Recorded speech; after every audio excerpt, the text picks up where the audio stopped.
కూడా లేకుండా ఆయనను అవమానించడం జరిగింది. అసలు సాక్షి పేపర్లో కూడా పైనేమో రాజశేఖర రెడ్డి గారి ఫోటో, కిందేమో వివేకానంద రెడ్డి గారి ఫోటోలు, ఆయన గురించి రాసిన ఆర్టికల్స్ ఈ రోజు వరకు కూడా కళ్ళ ముందు కదులుతూనే ఉన్నాయి. అది ఎప్పటికీ మర్చిపోలేం. వివేకానంద రెడ్డి గారికి ఇంకో భార్య ఉండొచ్చు, కొడుకు ఉండొచ్చు, కానీ వాళ్ళు ఎలా బ్రతకాలి అన్నదాని గురించి, వాళ్ళకు కావాల్సిన ఫైనాన్షియల్గా అయితేనేమి, ఇంకో రకంగా అరేంజ్మెంట్స్ అయితేనేమి వివేకానంద రెడ్డి గారు అప్పుడే చేసి పెట్టి చనిపోయారు. అలాంటిది ఇప్పుడు అవినాష్ రెడ్డి గారు వాళ్ళెందుకు చంపుండకూడదు అని కూడా మాట్లాడారు. వాళ్ళకి వివేకానంద రెడ్డి గారు చనిపోతే ఏ లాభం లేదు. వివేకానంద రెడ్డి బ్రతుకున్నంత కాలమే వాళ్ళకి ఏ లాభమైనా. ఎందుకంటే అప్పటికే ఆస్తులన్నీ సునీత పేరు మీద రాసేశారు వివేకానంద రెడ్డి గారు. వివేకానంద రెడ్డి గారి పేరు మీద ఏవీ లేవు. వివేకానంద రెడ్డి గారు చనిపోతే ఆ ఇంకొక ఫ్యామిలీకి నష్టమే తప్ప లాభం లేదు. వాళ్లకు వివేకానంద రెడ్డిని చంపాలన్న మోటివ్ లేదు అన్న విషయం అందరికీ స్పష్టంగా తెలుసు. అయినా కూడా వివేకానంద రెడ్డి గారిని కేవలం భ్రష్టు పట్టించాలి, మీడియాలో ఆయనను అవమానించాలి అన్న ఉద్దేశంతో మాత్రమే వాళ్ళ సాక్షిలో అయితేనేమి, లేక సోషల్ మీడియా సైతాన్ సైన్యం అయితేనేమి, కేవలం ఆయనని అవమానించడానికి చేసిన ప్రయత్నం మాత్రమే. అదే ప్రయత్నం మళ్ళీ నిన్న అవినాష్ చేయబోయాడు. అంతేకాదు ఇంకొకటి కూడా చెప్పాడు అవినాష్. నిన్న అసలు వివేకానంద రెడ్డికి హత్య చేసింది సునీత భర్త రాజశేఖర్ అన్నట్టుగా పోర్ట్రే చేయబోయాడు. నిజానికి కొడుకు లేని లోటు తీర్చిన వాడు సునీత భర్త రాజశేఖర్ మామ అని ఎందుకంటామంటే ఈయన వివేకానంద రెడ్డికి బావుమరిది అవుతారు, బంధువులను చేసుకున్నారు కాబట్టి చిన్నప్పటి నుంచి పరిచయం ఉంది, చాలా సన్నిహితంగా ఉండేవాళ్ళు. సునీత కంటే కూడా రాజశేఖర్ మామనే ఎక్కువ ప్రాక్సిమిటీ, ఎక్కువ క్లోజ్నెస్ ఉండేది. ప్రాబబ్లీ సునీత కంటే కూడా ఎక్కువ రాజశేఖర్ మామే చిన్నానని ప్రేమించాడేమో.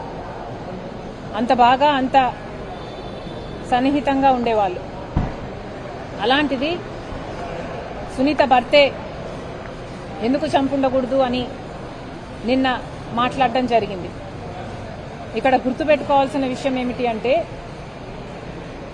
హత్య జరిగిన రోజున 7 గంటల నుంచి వివేకానంద రెడ్డి ఇది గుండెపోటు అని ప్రచారం చేసింది సాక్షి, అంటే జగన్మోహన్ రెడ్డి గారు. ఆ తర్వాత హత్యా ప్రదేశానికి వచ్చి ఇది గుండెపోటు కాదు, హత్య అని చెప్పింది జగన్మోహన్ రెడ్డి గారు. ఆ తర్వాత ఇది తెలుగుదేశం వాళ్ళు చేపించింది అని చెప్పింది జగన్మోహన్ రెడ్డి గారు. సిబిఐ ఎంక్వైరీ కావాలి అని కోరింది జగన్మోహన్ రెడ్డి గారు. ఆ తర్వాత ముఖ్యమంత్రి అయ్యింది జగన్మోహన్ రెడ్డి గారు. ఆ తర్వాత సిబిఐ ఎంక్వైరీ అవసరం లేదు అని చెప్పింది జగన్మోహన్ రెడ్డి గారు. నేను వేసే సిట్టు సరిపోతుంది అని చెప్పింది జగన్మోహన్ రెడ్డి గారు. ఈ ఎంక్వైరీ సరిగ్గా జరగటం లేదు అంటే, లేదు అవినాష్ని దీంట్లో మనం ఇరికిస్తే, అవినాష్ని దీంట్లో వేలు పెట్టి చూపిస్తే అవినాష్ నన్ను వదిలేసి బీజేపీ పార్టీలో చేరిపోతాడు అని చెప్పింది జగన్మోహన్ రెడ్డి గారు. ఆఖరికి సునీత ఎంత బ్రతిమిలాడినా సిబిఐకి ఒప్పుకోకపోవడంతో తను విభేదించి చాలా మనసు కష్టం చేసుకుని గుండె భారంతో ఒక్కతే బయటికి వెళ్లి సిబిఐని ఎంక్వైరీ కోసం కోరడం జరిగింది. కోర్టుకు వెళ్ళింది. ఆ తర్వాత సిబిఐ ఎంక్వైరీ కూడా ఆదేశించింది కోర్టు. మరి సిబిఐ ఎంక్వైరీ జరిగింది. ఎంక్వైరీలో అన్ని ఆధారాలు అన్ని ఎవిడెన్సులు ఉన్నాయి అని అవినాష్ని ఛార్జ్షీట్లో చేర్చడము జరిగింది. మరి నిజంగానే హత్యలో అవినాష్ రెడ్డి పాత్ర లేదు, సునీత భర్త రాజశేఖర్ది ఉంది అంటే మరి సిబిఐకి ఆ ఆధారాలు ఎందుకు దొరకలేదు? సిబిఐ అన్ని ఆధారాలు అవినాష్ మీదనే ఎందుకు సేకరించింది? ఎందుకంటే నిందితుడు అవినాష్ అని సిబిఐ కూడా అర్థమైంది కాబట్టి. అంతెందుకు జగన్మోహన్ రెడ్డి గారు 5 సంవత్సరాలు ముఖ్యమంత్రిగా ఉన్నారు.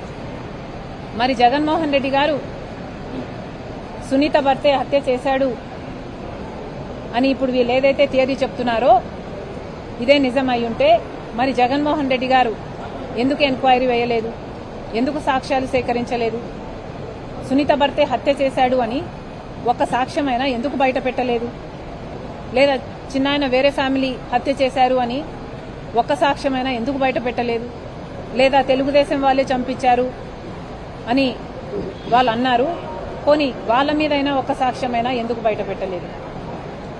మీకు అధికారం 5 సంవత్సరాలు ఉంది, మీ చేతుల్లో పవర్ ఉంది, మీ చేతుల్లో పోలీసులు ఉన్నారు, ఎంక్వైరీ సిస్టమ్స్ ఉన్నాయి.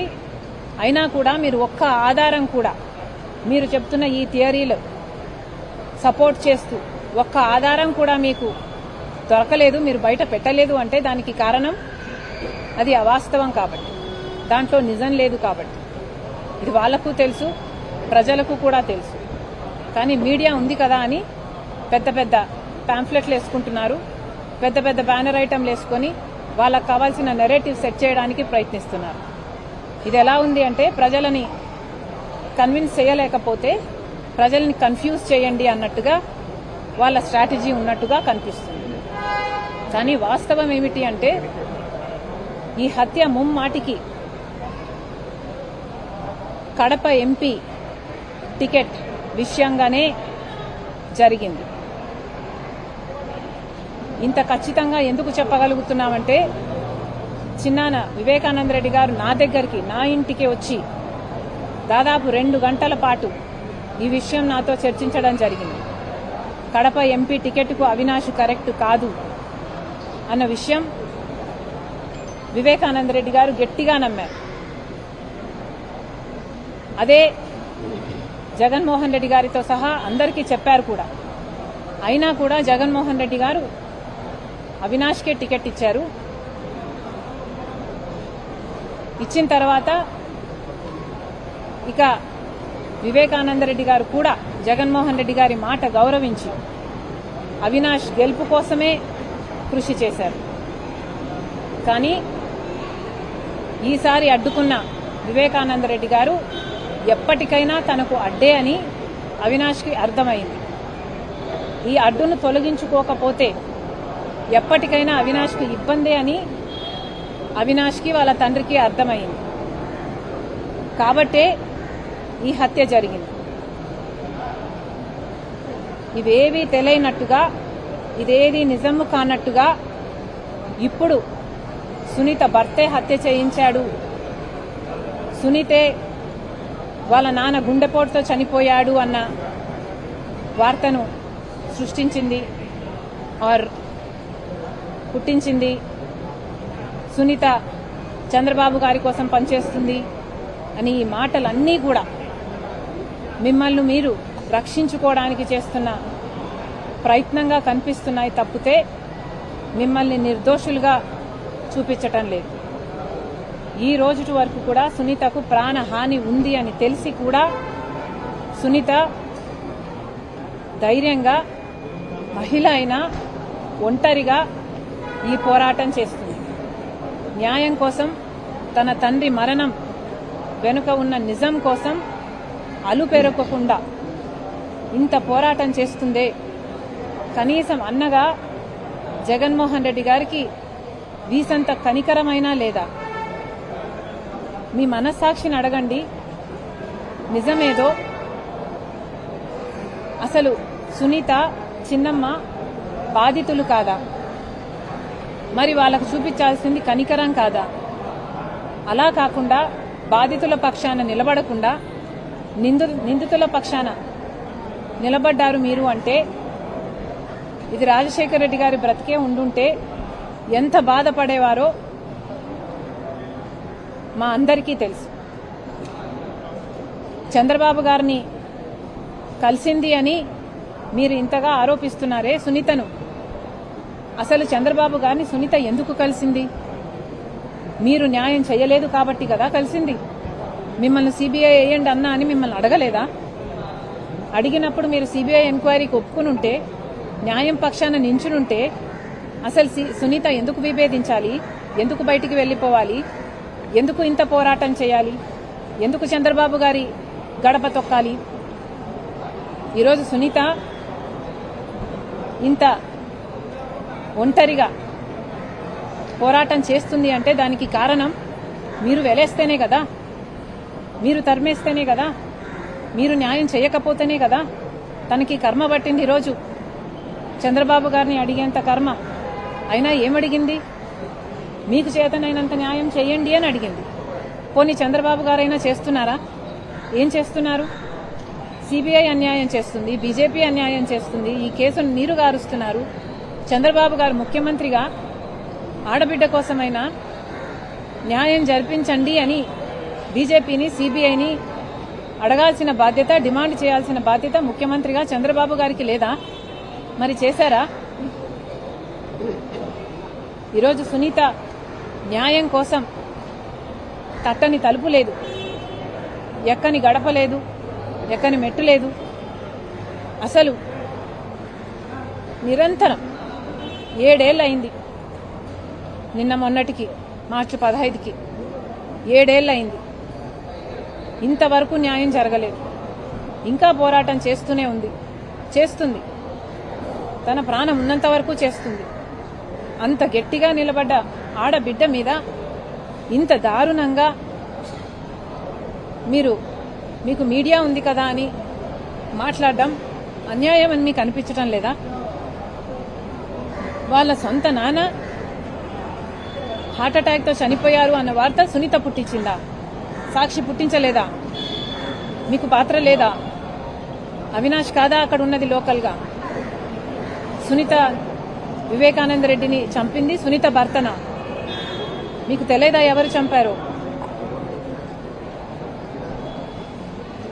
అసలు ఇలాంటి అన్న ఉంటే ఇక శత్రువులు అనవసరం. అన్న అన్న పదానికి కలంకం